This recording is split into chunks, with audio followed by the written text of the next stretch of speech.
Hiya. Today I'm going to show you how to use virtual reality in CAD. So, with the team, within Swansea University, we have a virtual reality team. And as you can see, there's three guys. They're located in Engineering East B103. I put all the contact details on there, and these are the best guys to help you out because if you contact them, they'll probably lend you a headset to use temporarily, or maybe even one for the team if you ask them nicely, because they're really nice guys. But the type of headset I recommend getting off them, because they have a whole host of them, is the Windows mixed reality headset. Purely because you just stick on your head and it'll work after very little configuring. Whereas if you use a headset like HTC Vive or an Oculus Rift, they'll require external motion tracker cameras, so that takes a lot of setup and you need a big room for it, and it's a lot of hassle compared to just doing this. Alright, so once you have this headset and you've plugged it in, what you'll need to do is download a software called Windows Mixed Reality. And actually, if you look at me now, I've made a list of all the software which we'll need, and I'll just show you how to get to it. If you follow the steps I'm doing on screen now. So it's Sure 20 Operations Admin, Help for Future Products, and then Virtual Reality, and then software download links. And you'll see Windows Mixed Reality Portal. Alright, I've got it here, already downloaded. So once you have this up, the first time you plug it in, it won't pop up like this obviously. It will pop up with a setup menu, and in that setup menu it will basically ask you to it will just say, configure your headset, so you just press a button and you follow its on-screen instructions to configure a headset, and also the controllers come with it. It's very simple, just follow the steps and you'll get it done in 5 minutes. Then once you do that, you need another piece of software. You need a software called Steam VR, which basically allows all these external programs to work. It sort of links Windows VR to other programs. So this is what you need to make, for example, so you need, for example, the SolidWorks VR to work, which we're gonna talk about in a minute. Alright, so first of all, there's a number of methods to do it, but the most simple method is using e-drawings with SolidWorks. So if we go on this link here, one thing you need e-drawings 2020, and e-drawings 2020 isn't available on the university computers yet, but the license they give us does still make it we can still use, like the license, and by that I mean this software document which we get, which gives us all the download codes. If you go on the SolidWorks version, the code on it, you can still use it on the 2020 version, even though we're stuck on 2019. By the time you're watching this, you may well have the 2020 version available to you anyway. Where is it? Yeah, there you go. That code there just works with it. So yeah, if you follow the e-drawings link, just download the e-drawings viewer. Press next, and one thing you do need to do is make sure you do the plus support for SolidWorks shaders, and just download it. And once it's downloaded, you should just be able to pop up like this. Now, for those of you who don't know e-drawings viewer, you can save e-drawings files and look at them like this. Look at, for example, basically allows you to view all SolidWorks drawings and also simulation files in just a simple viewer. It says no editing. Now, the thing which allows you to view it in VR is you go File. Alright, I'll close this first. You just go File, Open in VR, which will be opening the product in VR. And for here, I'm going to let me just find it. I'm going to open the whole car in VR for us to have a bit of an idea.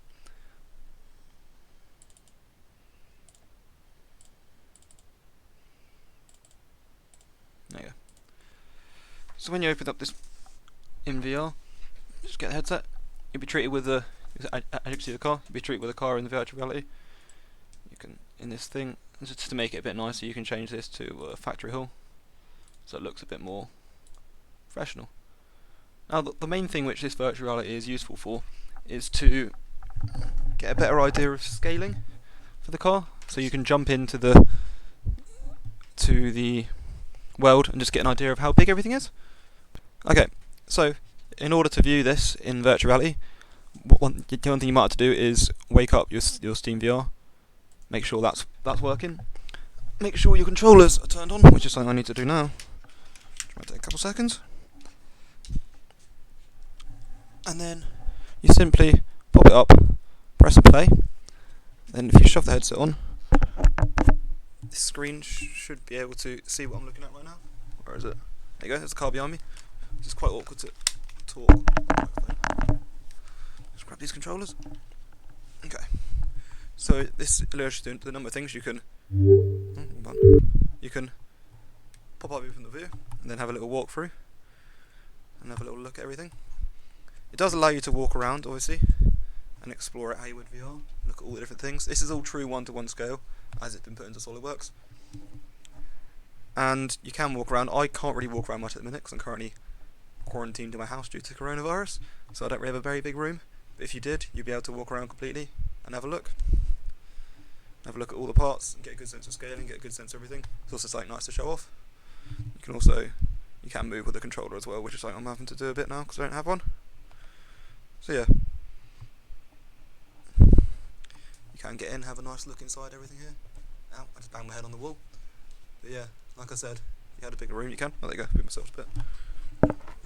Pretend you're sitting on it, be a racing driver. There you go. Look, driving the car. There you go. That's how you do that. Just get off this. That's how you do it in that.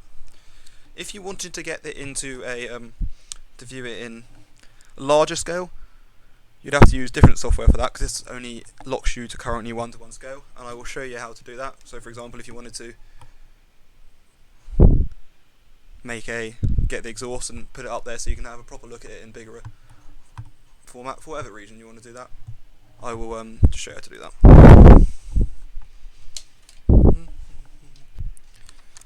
Also, some notes to know about this is obviously when you're looking at it right now on the screen, on the video, the image does look a bit distorted, but that's just because they're trying to convert the image, which is put through two different screens on my VR headset onto one, so it just doesn't look right. But I can assure you that in the headsets it looks perfect. Now, what you can do in VR as well as that, if you look on the controllers, the left controller's got a little green dot that gives you the exploded view. The right controller, if you press the little dot, brings you back to the origin, and then you move around with the trackpad. The button on the trigger on the back allows you to pick up parts and move them. So look at the tyre, obviously it shrinks them a bit, but you can move them out of the way and have a look underneath it. Yeah, that's just the functionality of this. There you go. Okay, so I've shown you how to use the easy method, which is just importing it straight into eDrawings, which works for SolidWorks. Now what I'm going to show you is a method which will work for all software, like it works for ANSYS as well. And you can also use it for SolidWorks, and it allows you to manipulate the data a bit more, as it's sort of like a 3D design type software. So first of all, what you need to do is save your SolidWorks CAD file as a VRML, which is a .WRL file, which is virtual reality media something file. Let me just save it somewhere so I can easy find it.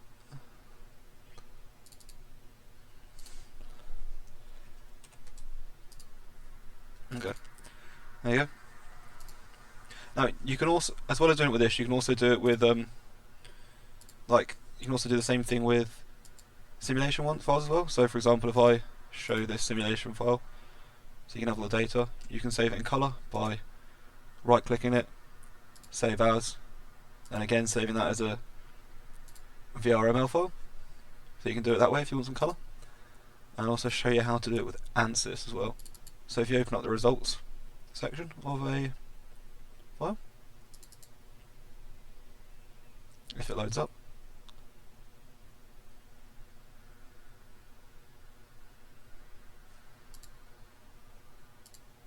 there you go. Let's wait wait for a second for this to load up and I'll show you how to do it for this.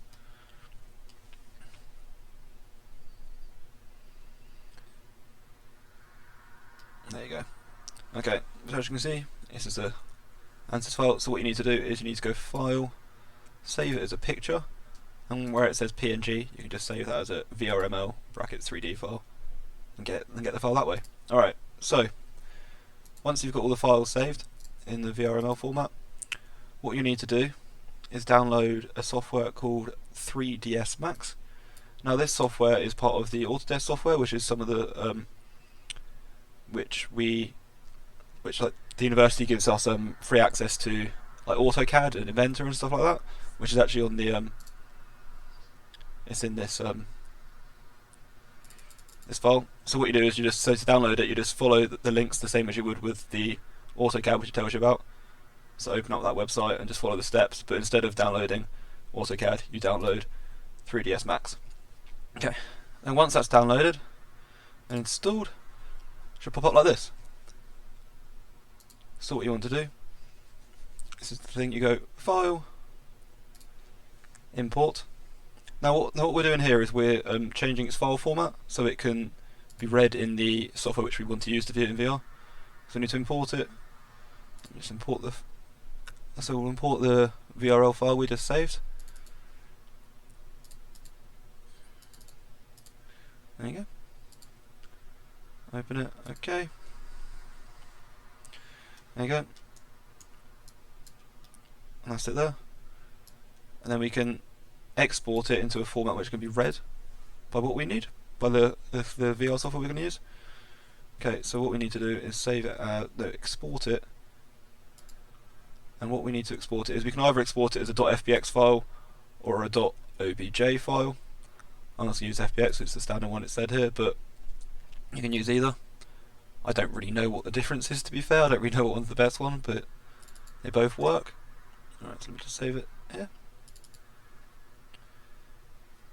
Okay.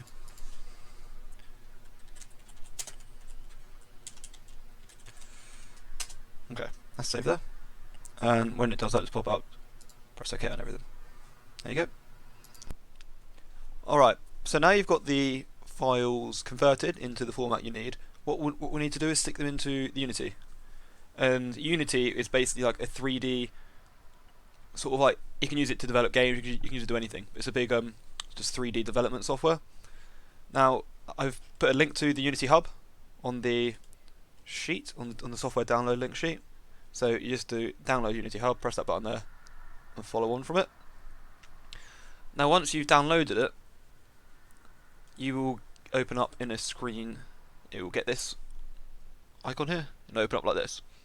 You just need to do some verification, accept some things, and then it'll be alright. And then the software I want you to install the actual Unity software, I want you to go down to Installs, click Add, and then do 2018.4. Whatever the newest version of that is, because I've actually created a zip file with everything pre-coded for you, so you can just drag and play. And I've done that with the 2018.4 version. It probably will work still if you use the newer version, but it might not do. So if the 2018.4 version is available, just use that. Alright. So once that's installed and you have your 2018.4 version, or while that's installing, I want you to get the zip file, which I'll put here. So get that zip file, extract it out, and extract it to wherever you want to extract it to. And then I want you to go on to Projects on the Unity Hub, go Add, then find wherever it's been extracted to. In my case, it's already here. You click Unity, you click on it, click Select Folder, and it'll pop up there. And when it's done that, it'll be right in front of you like that. So just double click on it and open it. Now once it's opened, you give you a bit of an idea of it, but all the you'll be in a workshop environment, which is basically something which I had to make for my this anyway, so I'll just put it in here so it looks a bit nicer. And then all the code in the VR will be selected once it loads up.